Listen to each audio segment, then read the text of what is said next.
बिस्मिल्लाहिर्रहमानिर्रहीम। काश्तकार भाइयों अस्सलाम वालेकुम। उमर बुज़दार आपकी खिदमत में हाज़िर। काश्तकार भाइयों, जैसा कि आपको मालूम है कि खुर्दनी तेल हमारी रोज़मर्रा ज़िंदगी में नहायत ही अहम किरदार अदा करता है और ये खुर्दनी तेल बहुत सारी तेलदार अजनास से हासिल होता है और इन तेलदार अजनास में एक अहम फसल जो है वो सूरजमुखी है। सूरजमुखी पंजाब, सिंध और केपी के बहुत सारे इलाकों में काश्त की जाती है।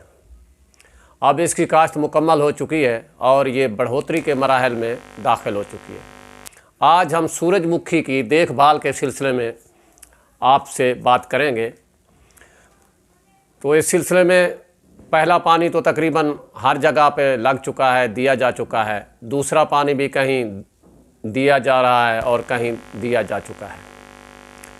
पानी की ज़रूरत सूरजमुखी को बहुत ज़्यादा होती है और चंद एक ऐसी स्टेजेस होती हैं जहाँ के इसकी अगर पानी की कमी बेशी हो जाए तो बहुत ही मुज़र असरात इस पे असरानंदाज होते हैं। और इसी तरह जिस तरह पानी कम हो जाए, इसी तरह ये इस बारे में भी हसास है कि अगर कहीं बारिश या पानी ज़्यादा खड़ा हो जाए तो ये इस सिलसिले में भी बड़ी हसास होती है। काश्तकार भाइयों, अब आते हैं सूरजमुखी की वो कौन सी स्टेजेस है, वो कौन से मरहले हैं जहां अगर खुदा न खास्ता पानी की कमी हो जाए तो पैदावार पर असर पड़ता है। और वो है ख़ास तौर पर तीसरा पानी जब हमारे ज़िम्मेदार देते हैं, ये उस वक्त दिया जाता है तीसरा पानी जब फूलों की डोडियाँ बन रही हों, यानी फूल आने वाले हों और उसका पौधे के हेड जो हैं वो निकलने शुरू हो जाएं। तो इस स्टेज पे तीसरा पानी हर सूरत में देना चाहिए। अगर इस स्टेज पे पानी की कमी हुई, किसी पानी की वजह से कोई स्ट्रेस आ गया तो फूल हमारे कम निकलेंगे, जो अब सूरजमुखी का हेड है वो छोटा बनेगा और ऑटोमेटिकली लामहला उसमें बीज भी कम बनेंगे। इसलिए डोडियाँ जब बन रही हों तो किसी भी सूरत पानी की कमी नहीं होनी चाहिए। इस स्टेज पे पानी हर सूरत में फसल को देना चाहिए। इसके बाद हमारा जो चौथा पानी है वो तकरीबन फूल निकलने के 15 से 20 दिन के बाद देना चाहिए फसल को, और उस वक्त जो है वो दाना बन रहा होता है, ग्रेन बन रहा होता है, या सूरजमुखी का कहें बीज बन रहा होता है। अगर इस स्टेज पे पानी की कमी आ गई तो इस स्टेज पे भी पैदावार कम होगी और सीड सेटिंग जो है, बीज बनना जो है वो कम बनेंगे, जिसके नतीजे में हमारी फसल पैदावार कम देगी। अगर मौसम सख्त हो जाए तो वैसे तो इसको 4 पानी काफ़ी है सूरजमुखी को। अगर मौसम सख्त गर्म हो जाए या इस तरह का कोई बारिश वगैरह ना हो, ये सफ़र लंबा हो जाए, तो 5वां पानी भी दिया जा सकता है सूरजमुखी की दूधिया हालत में। जब बीज बन रहा हो, अगर उसको एक आध बीज को निकाल कर दबा दिया जाए तो एक दूध सी कैफियत या दूध निकलता है, तो उस वक्त 5वां पानी लगा दें तो कोई हर्ज नहीं है। इसके अलावा खादों का है इस्तेमाल। आपने खादू तो पहले ही फास्फोरसी और पोटाश की खादें दे चुके होंगे आप लोग, वो बुआई के वक्त दी जाती है, लेकिन फिर भी मैं आपसे गुजारिश करता हूँ कि फास्फोरसी खादें और पोटाश वाली खादें इंतहाई ज़रूरी हैं सूरजमुखी के लिए, क्योंकि इन्हीं का इन्हसार, दाने के बनने का इन्हसार, बीज के बनने का इन्हसार और बीज में तेल की मिकदार इन्हीं 2 खादों पर मुनहसर है, और फसल के स्टैंड का इन्हसार भी इन्हीं 2 खादों पर है। मसलन अगर फास्फोरस की कमी हो जाए तो फसल में लाजंग आ जाती है, जो जड़ें हैं वो गहरी नहीं जा पाती और खुराक इकट्ठी नहीं कर सकती।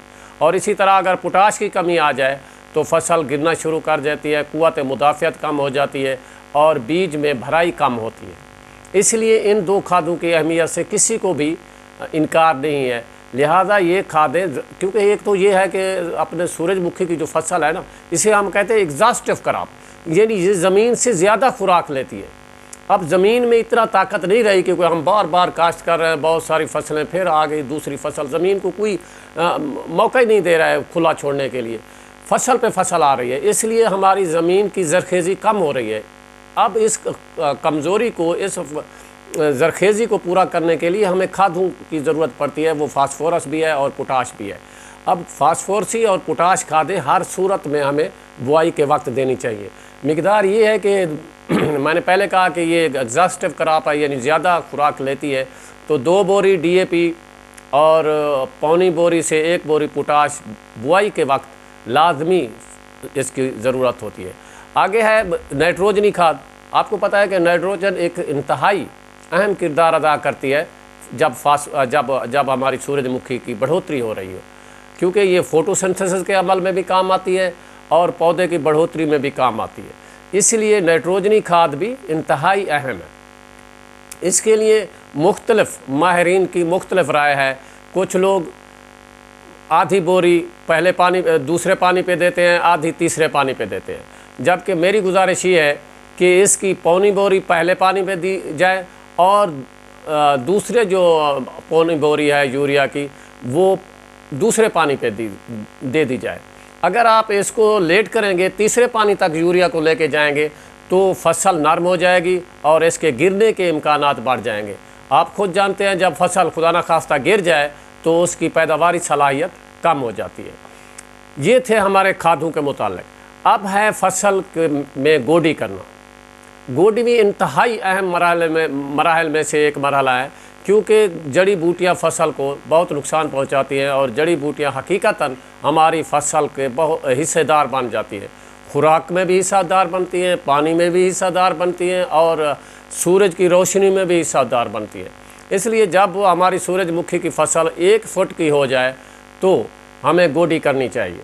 और गोडी का फ़ायदा ये है, एक तो फसल भुरभुरी हो जाती है, अपना ज़मीन या खेत जो है वो भुरभुरा हो जाता है, पानी जज़्ब करने की या होल्डिंग कैपेसिटी खेत की बढ़ जाती है। आगे फिर एक फसल को भी सहारा मिल जाता है, फसल के मुड्ढू पर मिट्टी चढ़ जाती है। अब जब मुड्ढू पर मिट्टी चढ़ जाए, इसके भी 2 फ़ायदे हैं। एक तो ये कि फसल हमारी गिरेगी नहीं, उसको सहारा मिल जाएगा। दूसरा ये कि फसल के मुड को पानी नहीं लगेगा, क्योंकि पानी अगर फसल के मुड को लग जाए तो बहुत सारे मसाइल पैदा होते हैं, यानी फसल को बीमारियां लग जाती हैं। ख़ास तौर पर स्टेम रॉटनिंग हो जाती है, यानी जहां पानी लगता है इसके स्टेम को या मुड को, तो उसमें ये होता है कि फसल गड़ना, काले रंग का एक सर्कल सा, एक रिंग सा बन जाता है और फसल गलना शुरू कर देती है, जिसके नतीजे में फसल गिर जाती है, पौधे का पौधा ख़त्म हो जाता है। इसलिए गोडी वो बहुत ही ज़रूरी है। 2 गोडियाँ ज़रूरी हैं, उसमें मिट्टी भी चढ़ाई जा सकती है और साथ ही हमारी गोडी भी हो जाती है, उसमें जड़ी बूटियाँ भी तलफ हो सकती है। तो इसलिए फसल को गिरने से बचाने के लिए और बीमारियों से बचाने के लिए और पूरी की पूरी खुराक मुहैया करने के लिए ज़रूरी है कि गोडी की जाए।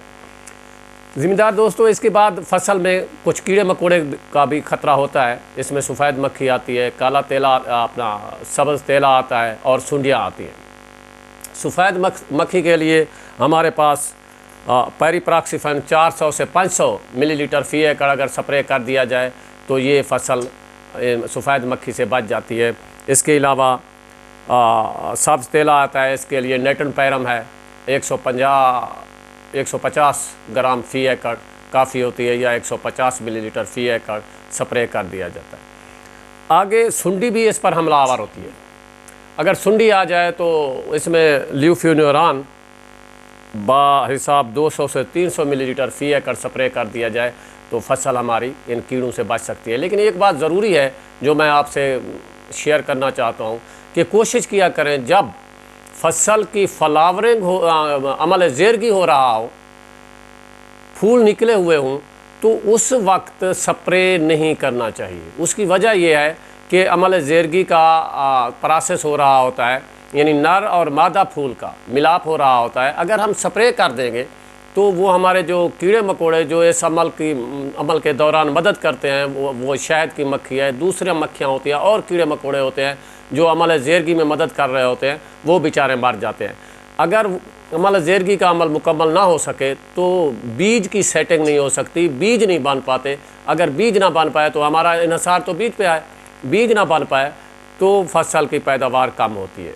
काश्तकार भाइयों, ये बातें आपसे करनी थी। आपसे एक गुजारिश और भी है कि हमारे चैनल को ज़रूर सब्सक्राइब कीजिएगा और इसको शेयर भी कीजिएगा, ताकि हर आने वाली नई वीडियो आप सुन सकें और देख सकें, ताकि इससे आपको फ़ायदा हो सके। इजाज़त चाहूँगा। खुदा हाफिज़।